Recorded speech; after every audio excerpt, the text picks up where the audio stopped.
Compared to other months, July sort of kind of went to plan as I at least played and finished the main game I wanted to play. I really enjoyed my time with my main game of July in every form I could, and was lucky I made my review for it when I did, because right after I got sick for pretty much 3 weeks, which included losing my voice, which isn't really great for making videos. I thought at the time my energy was okay, but I think the fact I couldn't handle any bigger JRPGs while I took downtime shows that maybe it wasn't, although that meant I appreciated my main game for being light and enjoyable, as it served as a good sick game on top of the other smaller things I played. So now I'm back with a lot of fighting spirit and ready to play more this month. Let's get into the JRPGs I played in July.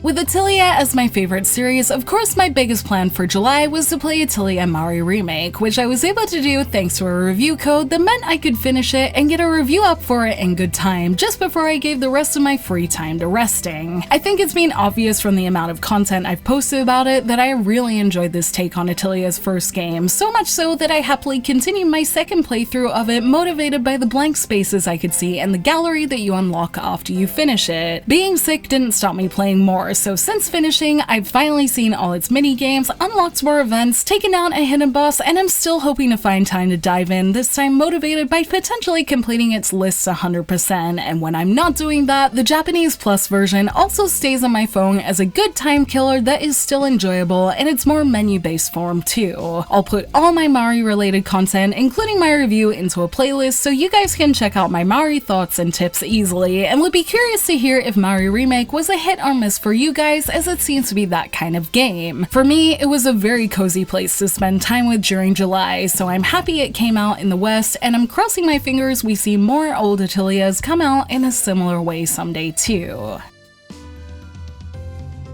Unfortunately, since I was sick in July and put a lot of my focus into not doing anything too strenuous, you won't be seeing any big Trails games or even the Ryza anime here, as I don't think my head was ready for anything too heavy in July. I did manage to do one kind of interesting thing after I got better, which was go to Bushiroad's announcement event where they showed trailers for some of their upcoming titles like Real Sekai. That was probably the most energy heavy thing I did all month, and was very much worth it to be in the same room as voice actor Aina Aiba for a few minutes. So I'm glad I could manage to be well for that at least. At home, I did color my JRPG month at times, just mostly in light ways, which involve sleep, watching games, and some gotchas too. As you've probably seen in the last few months, Blue Reflection Sun is going strong as a regular smartphone game I play mostly through auto battles and just managing my stats, and this month I had to mention it as it got me in with a very sudden Blue Reflection Ray collaboration that put the lovable Hiyori in the game. I got so lucky with the gotcha that Yuzu appeared finally and gave me the character I wanted most, so I'm feeling pretty happy with my low effort keeping up with it so far, and look forward to seeing who else will be put in next with my eye on characters from the first Blue Reflection. When it comes to playing things in a low effort way, it can't get more low effort than sleeping, right? That's what I thought when I downloaded Pokemon Sleep, at least until I deleted it because I found mentally it was managing to mess with my sleep. Even though my boyfriend also had a similar experience, so I feel less crazy, I am willing to accept it as a me problem, with the first time I used it being enjoyable as I set up my Snorlax, got my Brave Nature Pikachu, and got to going to sleep. In a Christmas Eve kind of way, I didn't sleep well because I was too excited about what I'd get, and Pokemon thoughts literally crept into my dreams, although I did get to enjoy getting a Pokemon and some weird sounds of my post-sick sleep coughing the next morning as a reward. I thought my sleep would sort the next night, but the same thing happened again, unfortunately. I'm sure this would sort itself out if I gave the app more of a chance, but I decided to delete it as sleep is very important, and I'm not really willing to go through an adjustment period with it for an app. Honestly, I was never really that comfortable with having my phone on my mattress all night either, so it seems like it's for the best in the end, but I would love to hear your experience with it if any of you guys are playing, as I can definitely see it having the opposite effect for others if games are something that could motivate you to go to bed if you're a night owl. Finally, with my hands off the controller, I watched my boyfriend play some CRYMACHINA as it came out in Japan late last month and he bought it. I'm choosing not to even even touch its demo as I'm trying to go in as dark as possible, which is only so possible with it being in my house, and I've caught myself looking at it more than a few times. It looks sharper in every way than Krysa, with the action battles and music feeling particularly fun, and its character designs are really cool to look at that make it hard not to take my eyes off the screen. But since I'll be playing things myself soon, that should be a little easier this month. I'll leave it there for anyone else who is trying not to look too, but from what I've seen, I think it looks like it's going to be an experience worth the wait in October, but I'm also excited to get my hands back on the controller in August too to play with some new experiences soon.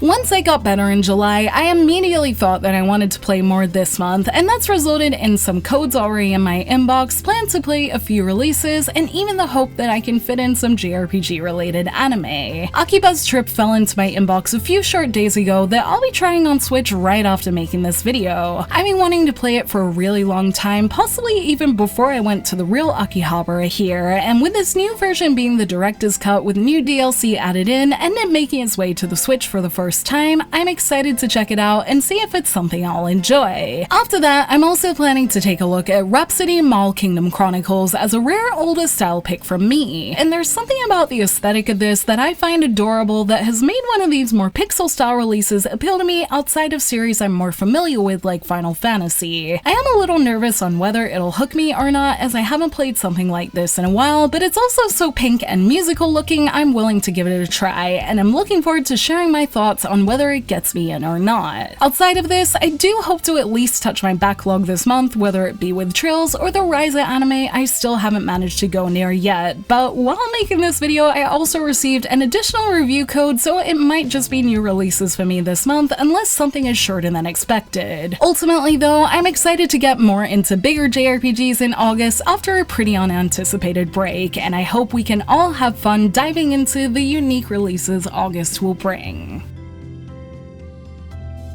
Thank you for watching this video. Let me know in the comments below what you played in July and what you plan to play this month. You can like and share this video if you enjoyed it, subscribe to my channel for more JRPG content like this, and ring that bell to get notifications on whenever I post so you don't miss a thing. You can check out more videos here, and you can find me on social media on Twitter, Facebook, and Instagram, all at JRPG Jungle. Links to those will be in the description below, and until next time, thank you!